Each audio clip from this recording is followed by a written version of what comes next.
everyone. I'm Susie Gitzeg, Marketing Director at Dell Technologies and a passionate leader of empathetic, high-performance teams. So welcome to my LinkedIn video series, Leading Questions, where I dive into real conversations with authentic leaders I admire and respect. So today, I'm super excited to invite Courtney Hughes to the chat. What made me want to become a leader? I wanted to help. I really wanted to help. Somebody took a chance on me. And so when you look at leadership tables and what they look like, I wanted to help, to be a representation of people that look like me, to provide opportunities to people, making them equal for everyone. Like, I'm not leading in front, I'm walking beside, and nothing is above me. It's really easy to tell people what to do, but it's even harder for people to want to follow you because they want to follow you, not because you're telling them what they need to do. I had a manager early in my career, very early in my career, and we sat down to do our end of year discussion. And he said, Kevin, my job as a manager is to remove obstacles so that you're successful. And for me, I'd never had a manager say something like that before. It just flipped the equation for me. And normally, employees are here to make the manager look good so that they can move up the ranks. His attitude was, if my team's successful, then I'm successful. So I'm going to make everyone on my team successful. And that's something that's stuck with me and I've used throughout my career. For me, it was about just trying to evaluate like what made me feel the best. And it was usually when I was helping other people to do something that they were trying to achieve. And that seemed like a natural step to want to be in leadership, just helping others achieve their goals and being that advocate leader for them. At one point, I had a manager that I didn't care for as much. And, that really made me realize that having a great manager or having even a good manager can be night and day. It can kind of change someone's whole experience and even their life outside of work. From my perspective, leadership is a privilege, and it's something that you need to show up in big and small ways, and you need to understand what that privilege means. Every single day, I make sure that I'm showing up for my team, and they deserve that commitment from me and that focus from me to help them achieve what it is that they want to achieve in the best way that I can support them to do so. And that takes time and it takes commitment. You have to work at it. And that's why I think I look at it as a privilege and something that I need to earn day in and day out. It's just time to take a step back by allowing others to move forward. And that was this pivotal moment for me where I thought leadership wasn't really about me being in front. It was about me being behind other people and supporting them and moving them on their journey while watching all the little seeds I've planted along the way grow. Kind of like how in springtime, on our our highways, they have these wildflowers that are just everywhere. I kind of wanted to be that person that was sprinkling wildflowers everywhere so you could kind of see the people that I've either touched or molded or impacted in some way, shape, or form. And that was that pivotal moment for me. It truly, truly was.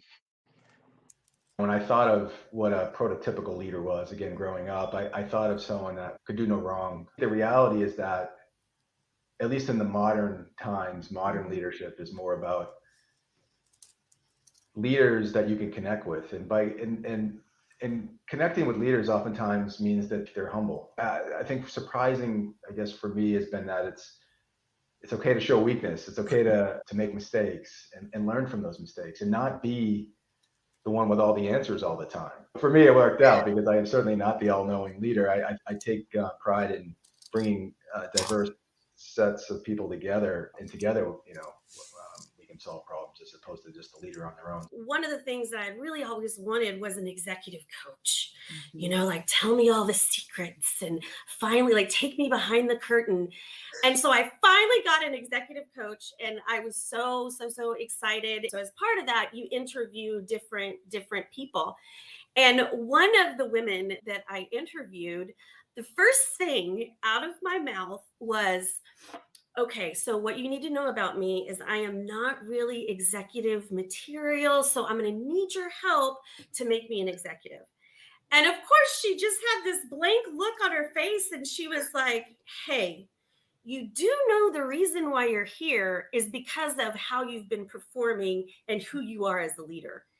And in that moment, there is something about that permission that gave me more confidence and really kind of switched something for me. So I don't know what that was, did I think I needed to go get like a really smart bob and some glasses and like, I don't know.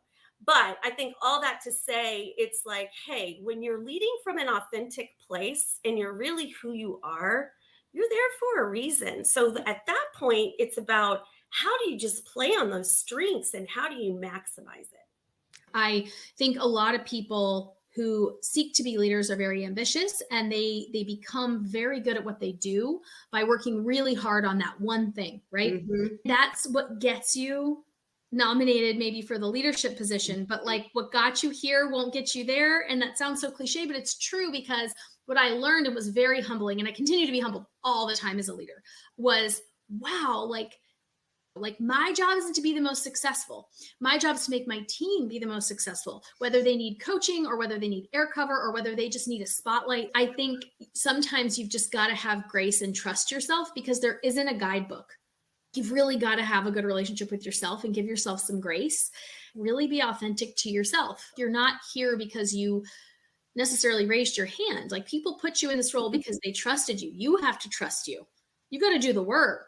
You've got to put in the work and the time, but you also have to trust yourself. I got a chance to work with a pretty senior leader, a general manager, and she was an unbelievable leader, just an unbelievable leader. She wasn't my direct boss. She was my skip level or skip level actually when I joined. But she, to me, really opened my eyes to the potential of leadership in a corporate setting, how you can actually inspire people by giving them confidence. She helped me understand what my strengths were. Like, a lot of leaders, they spend a lot of time talking about what you're not doing well, et cetera, et cetera.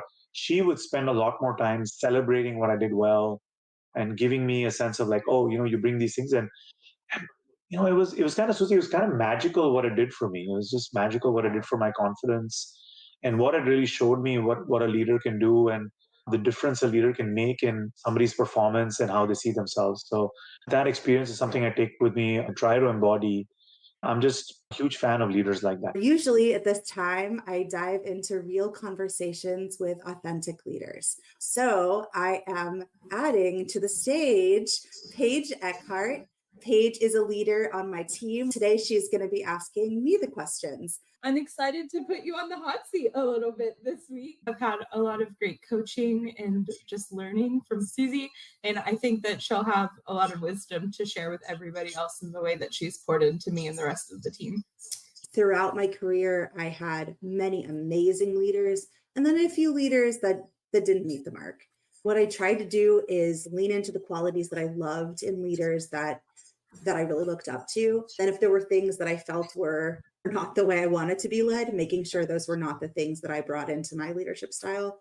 I believe, and really, I guess the basis for this whole podcast is really like, there's a new way to be a leader. It doesn't have to be the way from the movies and the Mad Men generation. There's a way of being kind and authentic and compassionate and listening and supporting. I had leaders that championed me, and I want to champion you guys. And I want you guys to always feel that, like, no matter what situation you're in, I'll always have your back. It's about empowering each of you to come into your own and know that you have a safe place to do it, and a team that rallies around you and supports you. And that, honestly, for future folks who are going into leadership or thinking about leadership, what I would say is that feeling something that motivates you? Do you get excited and fulfilled by seeing other people get excited and fulfilled? If so, leadership might be a place for you. And for everyone, thank you so much for your support over season 1.